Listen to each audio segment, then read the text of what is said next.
Hello, everyone. This is Vincent Pacillo, host of the msuwma podcast. We have another amazing episode planned for you today. We recently had Thomas Reimer. Thomas is a professor at Michigan State University who teaches finance and has had extensive experience working in the wealth management industry throughout his career and has even worked at some family offices. If you don't know what a family office is, you'll find out in today's episode. We also talked about his brand new book, Who Works for You, Let Your Money Work for You, and so much more. Really hope you guys enjoy this episode. Stay tuned.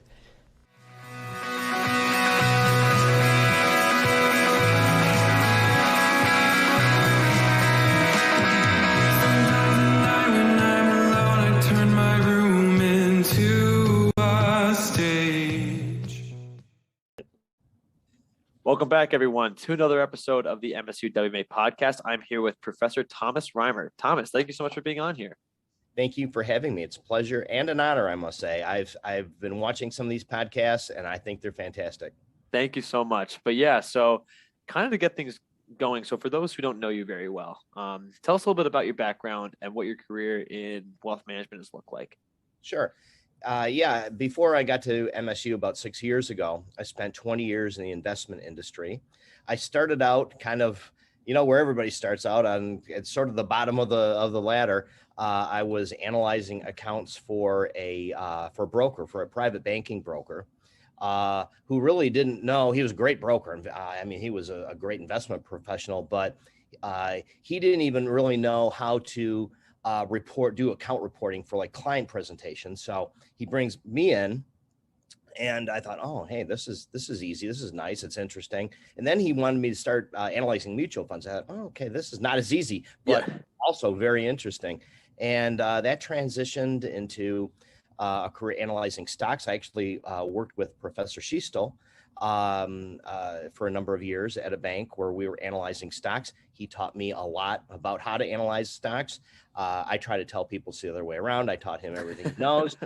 No one believes that, so I kind of stopped even trying that one. But actually learned a lot from him, and it just kind of transitioned into more and more things. I went into portfolio management. Worked for a family office in California where I was managing portfolios for very, very wealthy people with some very interesting things in their portfolios, dealing with hedge funds and private equity, all kinds of things that really was kind of new to me. So that was very interesting. And then, I wound up going into teaching, which I think was a great transition. But even so, I think wealth management, I had a great career in wealth management. I think it's a great career path for anybody to pursue. Cool. That's awesome. So what led you to your career as a financial advisor? Was it something that you wanted to do when you were younger? Like you were a kid and you were like, I want to be a wealth manager someday, or like, how did that kind of happen? I never really thought that, but I was interested in investments. I was interested in stocks, and I became interested in mutual funds, and I got into the industry by accident. I was actually, I was finishing up my undergrad degree. I was working for a law firm as a messenger. I don't think they have messengers these days. I think everything's done online, but I'd have to actually drive papers to the courthouse. And, just as a way to earn some money, while I was in college. And the firm broke up right about the time I graduated. The firm broke up, and one of the senior partners said, everybody's scrambling to find new jobs. And I'm thinking, what am I going to do? Yeah. And one of the senior partners said, well, my financial advisor is looking for an assistant. Would you be interested? I said, absolutely. Yeah. And so it turned out to be a great job. My very first day on that job, I was analyzing the account and preparing a presentation for the account of a very famous Russian hockey player for the Red Wings. So nice. I was like, wow, I landed a great job. Yeah.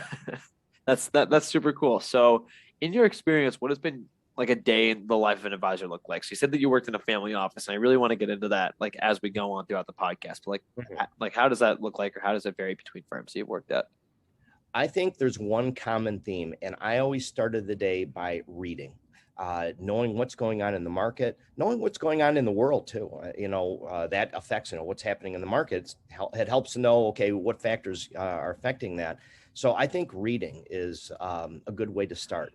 Then, you look at your schedule. Okay, what meetings do I have today? When I was a portfolio manager, I would get a report in the morning of all my accounts that were out of alignment. Their allocation to stocks was too high or too low, Right. and then I have to look at it and say, well, okay, do we need to rebalance this, or can we wait, or whatever? And preparing for meetings. When I was more of an investment analyst, it was really kind of driven, but what I did that day was driven by my readings. And if I found something of interest where I wanted to talk to a mutual fund company or a mutual fund manager, a lot of that was based on what was going on in the world and what I thought, I needed to be more aware of. Okay. No, that's awesome. Cool. So going off of that, so what are some of the strategies or the ways that you best communicate with clients, like when you have meetings or anything like that? Like, what are some of the mediums you use, or like help them to prepare for a stable financial future? Well, all of my meetings, this was before the era of Zoom. I don't know Yeah. if meetings take place on Zoom, but of course I would have, meetings face to face. And, I would like to go into the meeting as prepared as possible. So I would prepare some remarks about what's going on in the world, what's going on in the markets. I'd want to be very familiar with their account. And I think if you go into a meeting with a client, and it's obvious that you're prepared, and it's obvious that you want to help them. I can't stress enough that I think the best way to deal with clients is to let them know that you really care about their financial future. You're there to help them. Yeah. Because I learned this throughout my career in wealth management. The best relationships are formed with clients when they know that you honestly really do want to help them. You're not trying to sell them something. You're not looking out for yourself. If you can really communicate to your clients that you are there to look out for their best interest, that means a lot. That makes up for a lot. You can be a little less prepared when it comes to knowing what's going on in the markets. I've known some financial advisors that were great at relationship building that maybe weren't the strongest investment people in the world, but they knew how to build a relationship where both parties knew that, okay, the relationship between the organization and the client is mutually beneficial, Yeah. and we're here to help you. That goes a long way with clients. Yeah, absolutely. Like in all these podcasts that we've had, that seemed to be the general theme, is that like when it comes to wealth management, it's not so much how much you know, but it's how you gain trust with the client and how you relate to them. So Totally agree with that. And that I think that's a great thing to hear. And I think that's a great development, because years ago, it really wasn't that way. When I got into the industry, a popular tactic was cold calling. I don't know if that's still taking place. And, they'd hand you a phone book, this thick, and you just start dialing numbers. And, that wasn't about relationship building. That was just about selling and, generating cash for the caller. So that's good to hear that is becoming a very popular theme. now, do you think that the introduction of the CFP model has changed that in the wealth management industry? I think so. Absolutely. Okay. I think the CFP program sort of emphasizes that, and I think it's good to see that more and more people are pursuing that designation, and other CFA is another great thing to pursue. So yes, I would credit the CFP program for that, for sure. Now, have you considered getting those in your career, or like how has that ended up for you? I have. I thought about the CFA. I went through a time in my life where I was going through a lot of transition. It seemed like I would join an organization, and then a year or two later, something would happen, and they'd be downsizing, or I had to move around, not because I wasn't successful in the job, but just I wound up going to organizations that were just constantly in transition, like the family office. I thought, I moved to California. I thought, okay, I'm going to live in California now. I'm going to work here the rest of my career. And a year later, they're on the brink of collapse. And then I found another job, and they didn't even survive, another year. They had to sell out. So it seems like I've always been in transition and never had the time to study for the CFA, because that requires a lot. That's a big time. It is. It's a great thing to get. And, I was thinking about it right before I got hired by Michigan State. Okay. And I found I loved teaching. And it was not easy to leave a career that I loved, but when the opportunity arose to teach full time at Michigan State, I thought, I've got to take this. Yeah. And so now I really don't have time to study for the CFA or the CFP. Right. I thought about it, and maybe I will at some point, but not at the moment. Yeah, exactly. No, that makes sense. And now, because family offices are so much more like you're dealing with like such high caliber clients, do they usually require CFPs or CFAs or both, or like how does that usually work in your experience? A lot of them do. Okay. And I think some of the big national family offices do. I was working for a small family office. We had 10 clients. It was in Orange County, California. And they found me through a headhunter. And headhunter said, would you like to talk to them? First of all, they said, would you like to work for a family office? I thought, what's a family office? I didn't know at that time. And, as I got to learn more about it, I thought, oh, hey, this is a pretty good opportunity. And it was a great job. But they were happy to have me because of my experience. And I kind of impressed them that I could be an asset to the firm. But yeah, I think especially nowadays, more and more firms are requiring some kind of designation. And I would encourage anyone that wants to pursue in wealth management to think very early along the lines of getting a designation like that. I gotcha. Okay, cool. Now, like, how does people or like investors at a family office or clients at a family office, how do their investments and their like net worth investments or anything like that, how do they compare to traditional clients? Well, I saw a lot of interesting things in my time at the family office, but what really struck me, and this was the first week I was there, we had our wealthiest client. He was the real estate king of Orange County, and he had over $1 billion with the firm. And I expected to see all manner of just crazy stuff in his account. And so the owner of the company set his account information on my desk, and I opened it up and I saw 2/3 of his holdings with us were in index mutual funds. Wow. I did not expect that. I was like, what? I kept seeing Vanguard. I thought, oh, wow. I thought that was great. Yeah.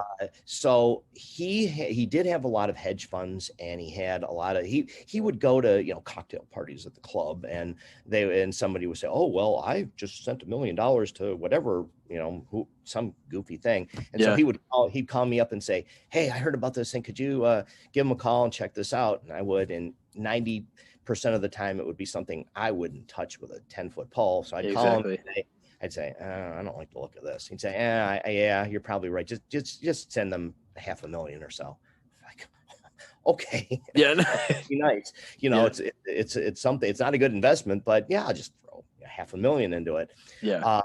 So I did deal a lot with hedge funds. I dealt with companies. I wouldn't even know how to classify them. Just, there was one company that it was two guys that used to work for Morgan Stanley that were, I can't remember their entire business model, but I know they were providing off balance sheet loans to car dealers. And I thought,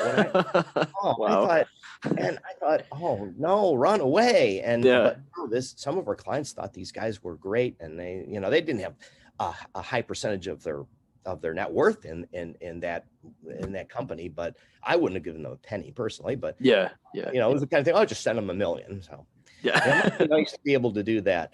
I dealt with things that ordinary investors would not be able to get into, things I'd never seen before, haven't seen since. Yeah. So it was a very interesting place to work. A family office, it's a fascinating place to work. Oh, I bet. Now, in terms of the amount of clients a family office will take on, what's usually the range? Because you were saying 10, but is it usually around that amount? Some are one. I mean, some family offices deal with one family. And that's how this family office started out. And the family that started it, they met another family and said, oh, we need a family office. And they said, oh, we could help with that. So it became 2 clients, and then it became 3, and it went up to 10. They were very selective. I mean, when a client wanted to open an account with that firm, they were interviewed as much as they were interviewing the firm. And if the firm decided, if that family office decided, this is not a good fit, they didn't take the account. They were very selective. I thought that was very wise. We had 9 people working there. We were very busy. And to take on a client just for the extra revenue, but that we really couldn't adequately service, and that might take away from other clients, that would have been a very bad idea. I was very impressed by that when we had somebody come in that had a mere 25 million to invest. Right, exactly. And they interviewed him. They said, no, this is not a good fit. I was impressed by that, because I thought a lot of companies are just asset gatherers. Yeah. And they wind up not being able to adequately help some of these clients. That leads to bad things. Yeah. So essentially, you have a few amount of clients you can serve.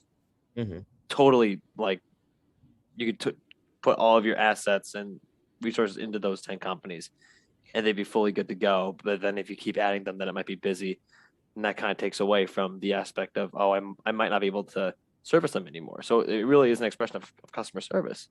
Oh, absolutely. Yeah. I even saw this when I worked for banks. There were clients that we took on that we really couldn't adequately help them. They had needs we couldn't take care of, and the proper thing would have been to just tell them, I'm sorry, but we can't help you to the extent that you need, and maybe even try to help them find another advisor. I think the goodwill that generates is helpful to a company, but most companies that I worked for were reluctant to do that, but not the family office. And that was very wise. If we had taken on a client that would have just sapped all the resources of the firm with 9 people working there, that could have destroyed the company. No, that makes sense. Now, you mentioned hedge funds a little bit when you were talking about what people invest in the family office. Like, can you describe like what that is for people who don't really know what a hedge fund is and what those hedge funds look like? Yes. Well, from my experience, and it was fairly brief, I only worked with hedge funds for about a year.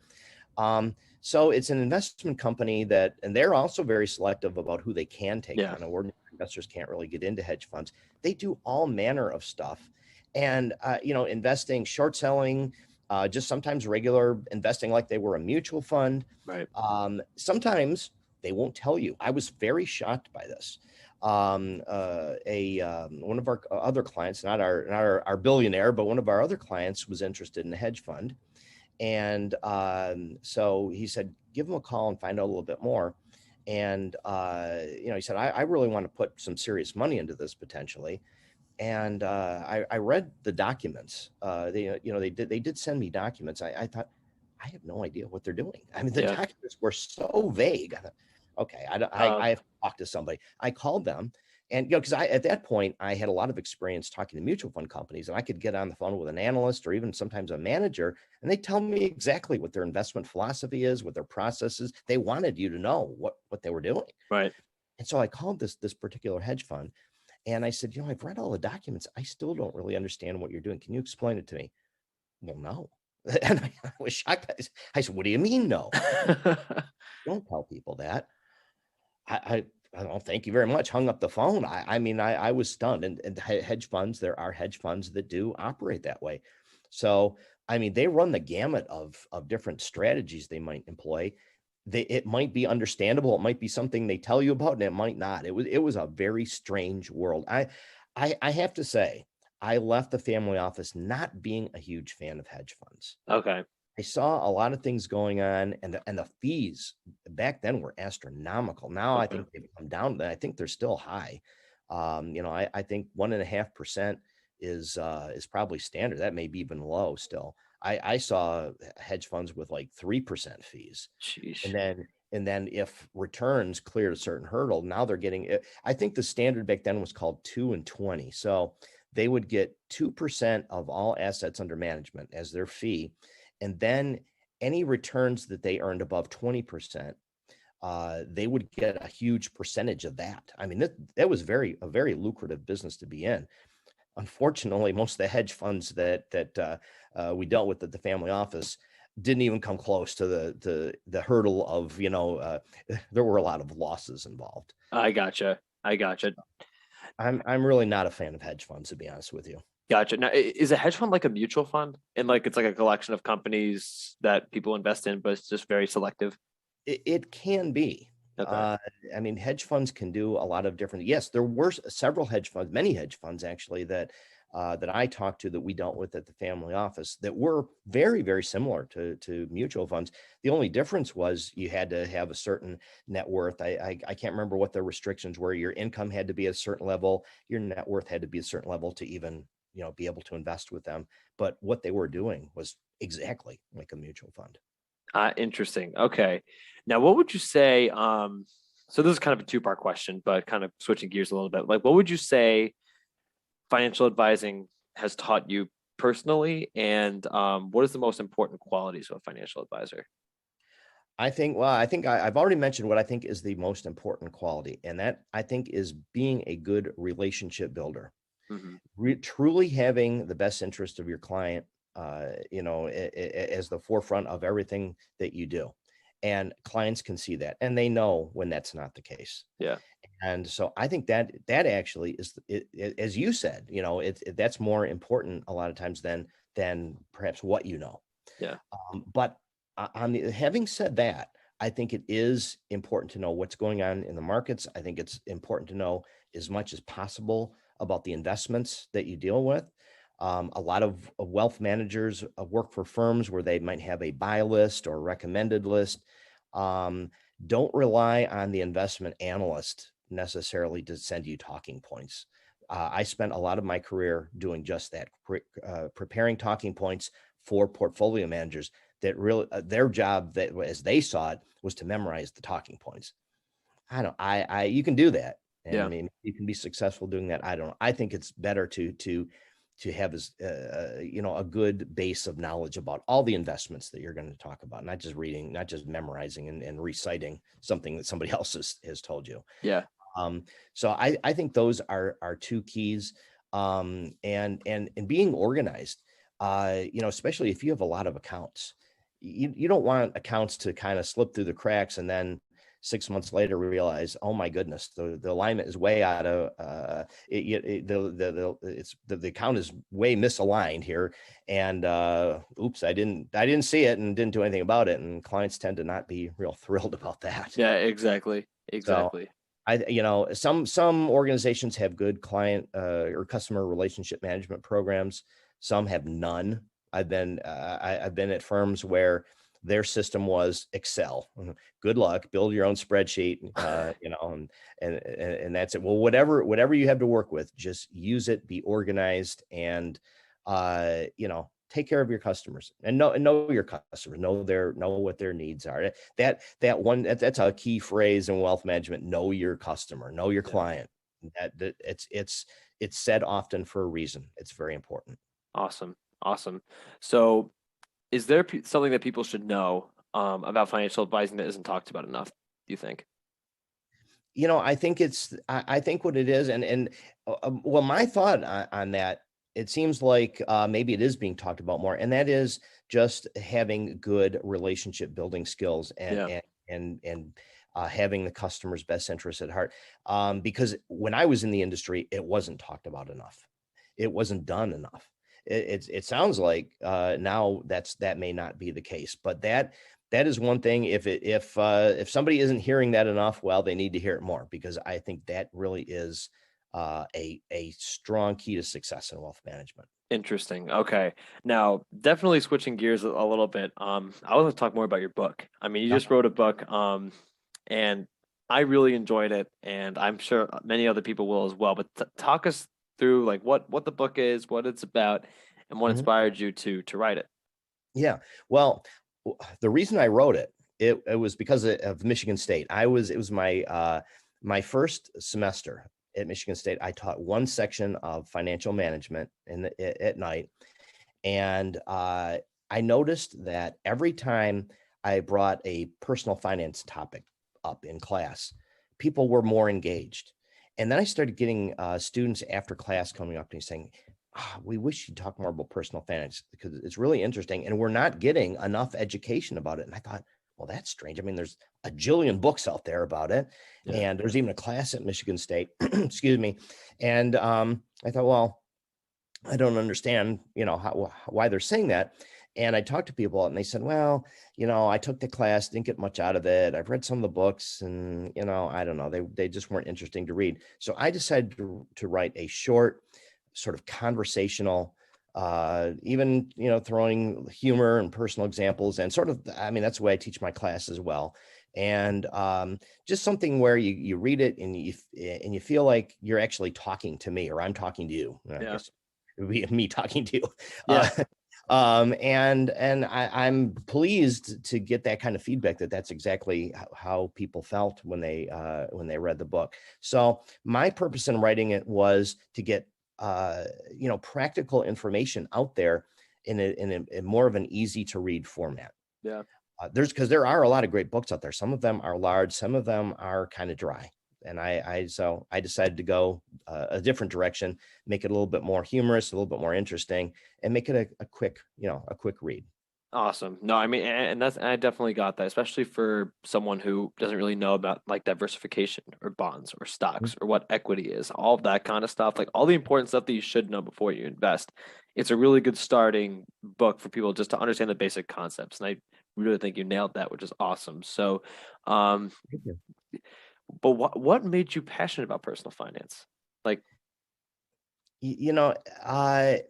I think what made me more passionate about kind of enhancing my career, and then eventually writing a book, and I'm doing a follow-up book too to that book, a little bit more detailed, a little bit more maybe advanced. But I think when I really started to get passionate about personal finance was after I had already been in the industry and I was seeing people that were really in a lot of financial trouble. Yeah. And I saw what, the bad things that can happen in people's life when their personal finances are in disarray, when people are in too much debt. I've seen people with 15 credit card accounts. That does not do good things for your finances. No. So I thought, and also, I started dealing with 401k programs at a bank I was at in Wisconsin. And I started having meetings with some of the factory workers, for example, that really didn't have a lot and they wanted to save more and they didn't know anything about investing. And I loved talking to them because I thought I can help them build their financial future because they want to. They just don't know how to do it. And so I saw opportunities like this to help people that were in trouble, to get out of trouble, to improve their life. I mean, it can destroy people's lives to be in bad financial shape. And so between those people and the 401k participants, I thought, I'd really like to start making a difference in people's lives. And so that I just got more and more passionate about telling people about personal finance from that. And the other thing too is that I'm really seeing this, and people from WMA have been seeing this as well. And one of the things we want to do is for like one of our case study days is to have like a personal finance series, because not enough people, I think, are getting enough knowledge, or because like this is your entire life. As soon as you graduate college, money is how you get through everything. Like it's how you pay for your bills and your rent or mortgage, whatever you need to do. And if people don't know how to like pay off debt properly, or like people just don't know. So I feel like it's super important to know. Oh, absolutely. I mean, it's like anything in life. I mean, you're not born with financial knowledge. I mean, you're not born with not, and so that's why people go to universities. That's why people read, and so I want to contribute to knowledge in personal finance. Yeah, exactly. No, that's awesome. So, what would you say to anyone who is considering the financial planning profession? Maybe they're considering accounting or finance, and they just think that this might be a cool career to go on. Like, what do they need to know? Well, first of all, I would suggest doing a lot of reading. I think that's a key concept. I mean, not only reading about what's going on in the markets, what's going on in the world, but get a book about if you're interested in a particular career path. There are books out there. Do some reading, do some research, talk to people that are in the industry. I think that's a big key. Yeah. I'm happy when somebody comes into my office and says, I'm thinking about wealth management, maybe a career in wealth management. Can you kind of tell me about it? I'm thrilled to be able to talk to people about that. So I think seek out people in that profession that you might be interested in and find out what's their typical day like. A lot of the questions you've asked me are good questions, for people to ask other professionals if they're interested in, whatever career path. So I think learn, research, read, talk to people. Those are the keys. Cool. Awesome. So, any general advice now, to kind of end this podcast? Like, what would you say if there's any, like, do you have any advice for WMA members or any of our listeners? Well, there is one thing I will say. I see a lot of new developments in the investment industry right now. Some of them are good and some of them are bad. Just learn how to invest the right way. I see a lot of people, a lot of students actually asking me about things like options. Yeah. Now, I never tell people don't buy options. I always, or Bitcoin or things like that carry, a significant amount of risk. I never say to anybody, well, don't, run away from that necessarily. But what I always say is know what you're getting into. And that I think that's a good piece of advice for everybody. Know what you're investing in. Yeah. If you want to buy Bitcoin, for example, I'm not saying don't do it, but don't do it with your rent money. Yeah, Don't do it exactly. to buy something.